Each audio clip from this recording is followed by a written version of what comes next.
In the Yoga Vishishta, which is one of the ancient Hindu scriptures, which is one of my favorites and one of the favorites of Ramana Maharishi, it said in one section, if you read this, you'll be enlightened. Even if you were already enlightened, you'll be enlightened again. So then what is this thing called enlightenment precisely? What exactly is going on? Because on the one hand, we want to say, and it has been said in many non-dual texts, enlightenment already is the case. And on the other hand, we hear the idea of pursuing it, that it's an insight, that it's a change of state. And the truth is that both of these are true and both of these are false from different perspectives. Enlightenment is referring to a reality that's beyond thought.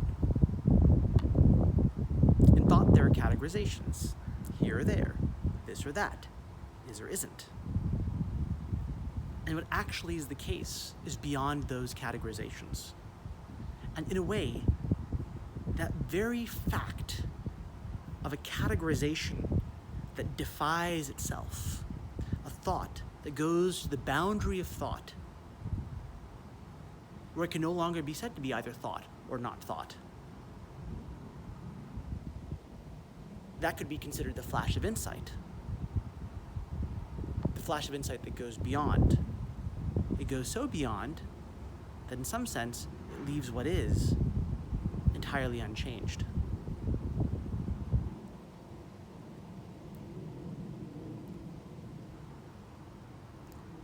I've talked in other videos about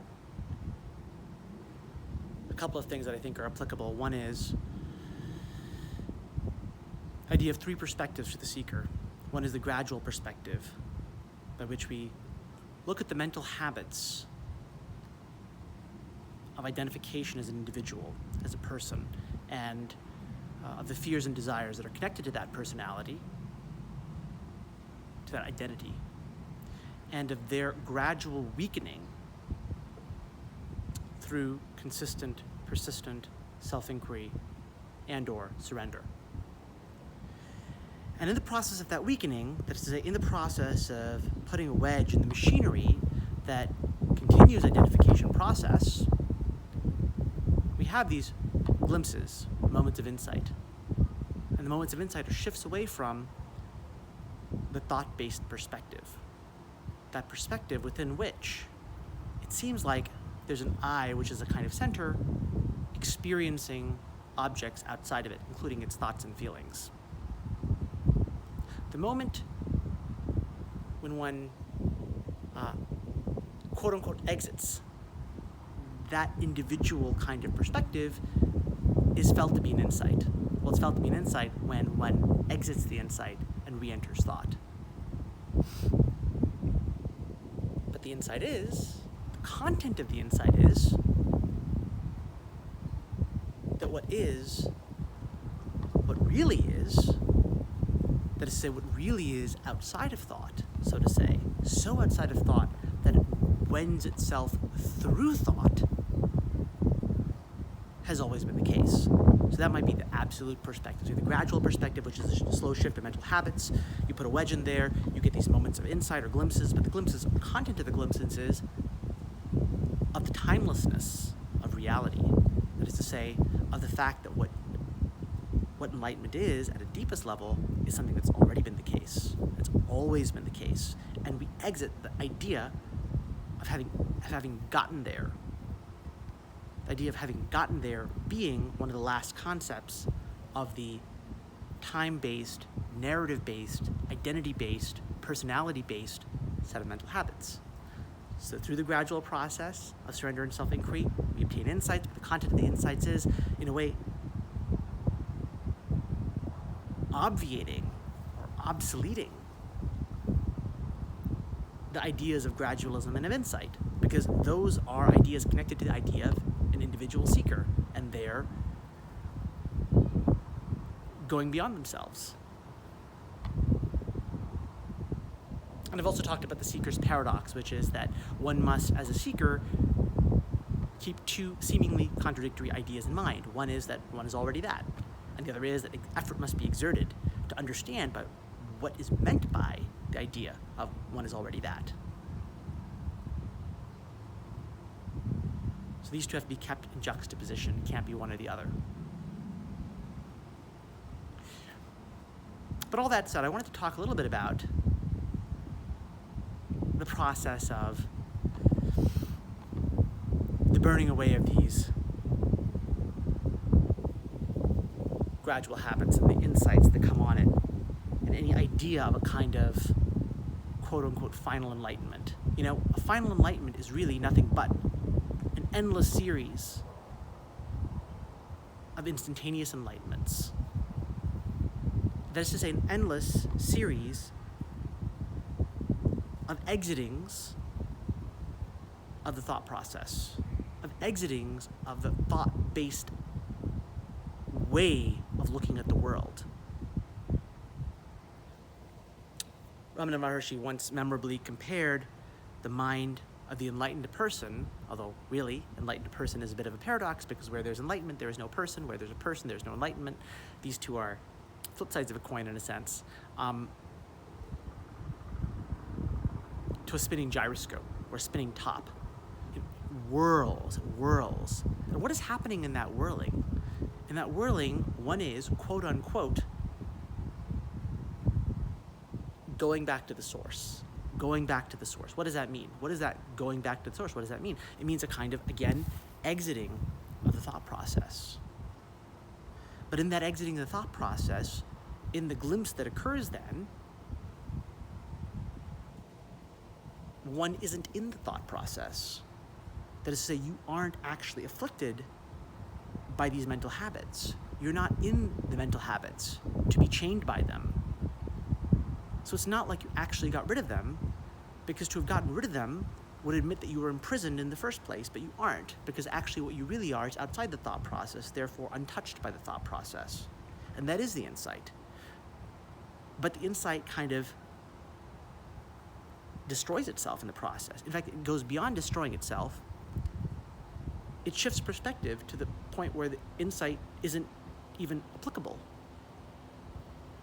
And that very process, this very churning from one perspective where this idea of gradual burnings away and insights go to a place where those very gradual burnings away and insights are no longer applicable,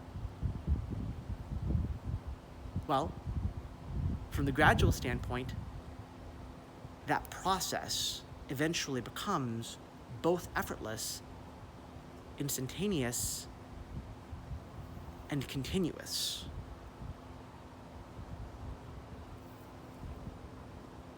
So let's say right here now, this is merely one perspective on what's going to happen for a seeker. This is one side of the seeker's paradox. But the mental habits that one is trying to burn away, imagine it's like a pile of wet newspaper. And you're trying to light it on fire. And you try, and wet newspaper doesn't burn well, right? So you try, you sort of put a little flame near it, and it doesn't catch. But what it might do is it might dry out a little of the newspaper. And eventually, maybe little pieces of it are dried out, and maybe little pieces of them catch fire. And then when they encounter the wet newspaper near them, the fire goes out. But in the process, the fire has become bigger, and it has dried more, right? Initially, maybe you had just a little lighter, and you were trying to dry the newspaper with this little lighter. Now you can actually set certain segments of this massive pile of wet newspaper on fire, and they're drying the newspaper around them.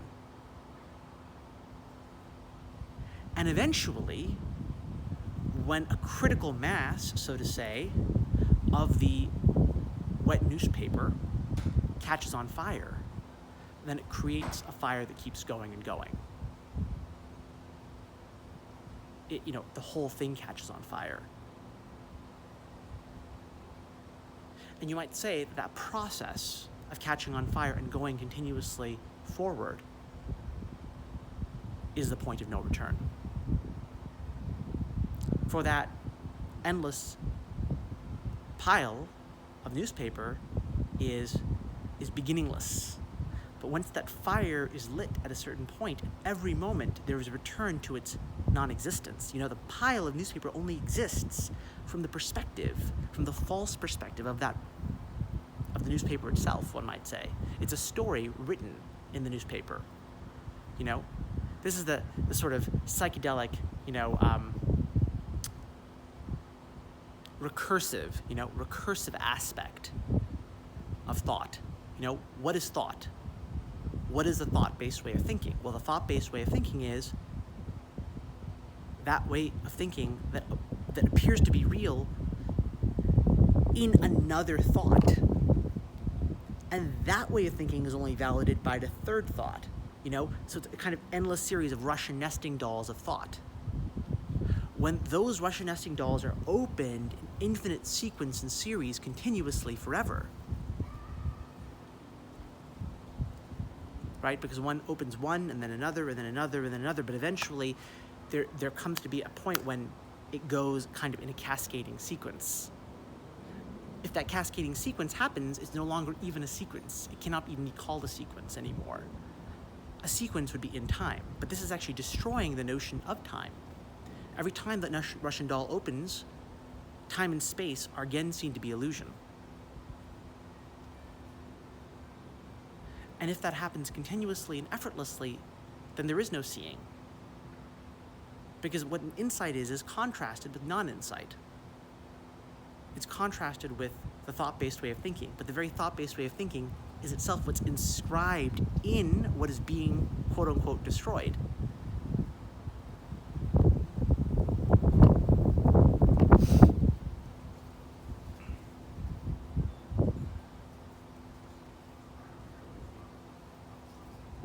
Or another way of looking at it is, you have a kind of hall of mirrors. And the hall of mirrors are reflecting all kinds of strange things. But there is a kind of light source somewhere that allows it to create these distorted images.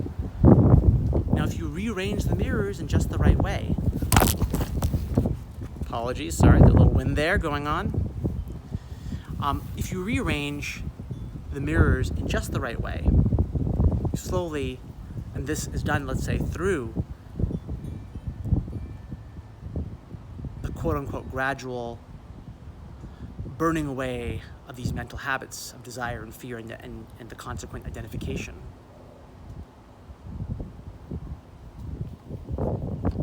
There's a point at which we might say the mirrors start in sequence, you might say, to reflect nothing but pure white light. An endless series of mirrors, right? And the light is racing through and lighting them all up as white. But there's an endless and infinite series of them. So each such mirror being lit up is, quote-unquote, an enlightenment. But if the enlightenments are coming continuously, and each enlightenment is the insight, that enlightenment is all there ever was, anyway, that one actually isn't caught in the mirrors in the first place, then there's no sequence. There's no sequence, and it's an interesting and open question whether there is even any reflection of light. When all the mirrors, where even the idea of reflection are reflecting nothing but white light, nothing that has any contrast, nothing by which one could see, is that a reflection?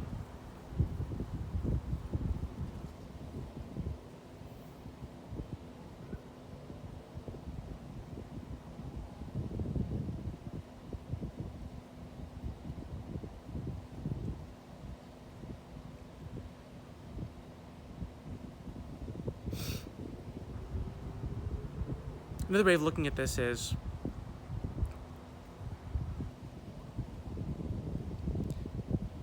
the self is kind of a center, and thoughts are points on a circle surrounding it. The circumference of a circle, no matter how big it is, well, every point on the circle has the same distance from the center. And in a way, every time you have an insight, you're kind of dropping back to the center. But when you burn away mental habits, what you're effectively doing is shrinking the circumference of the circle.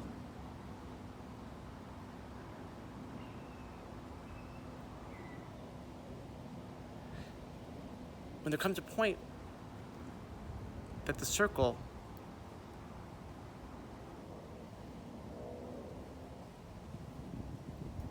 in essence has no circumference, a circumference of 0, one might say.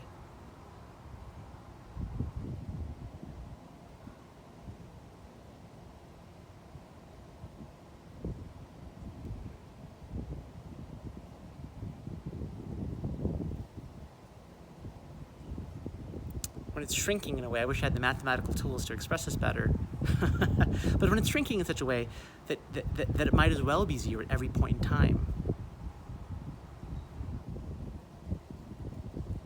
they no longer can hold the distinction between the center and the points on the circle. Then thought is recognized to be nothing other than the self.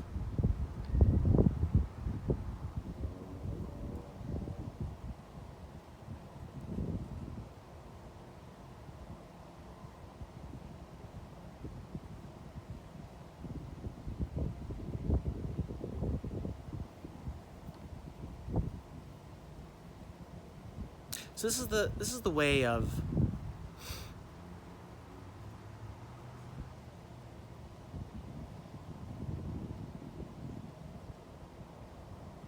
understanding what's happening. Back of your mind, there is a dropping out of thought, and there is a recognition that that very dropping out of thought is no dropping out of thought.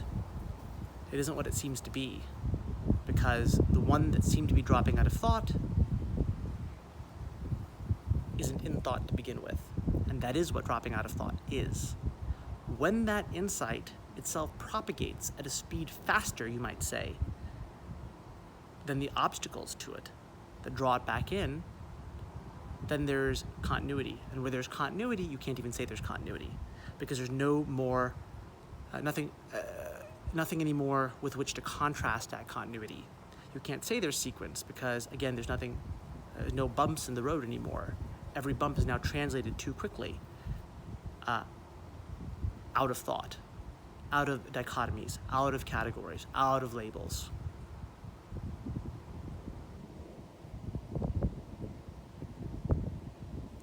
And so the person who becomes enlightened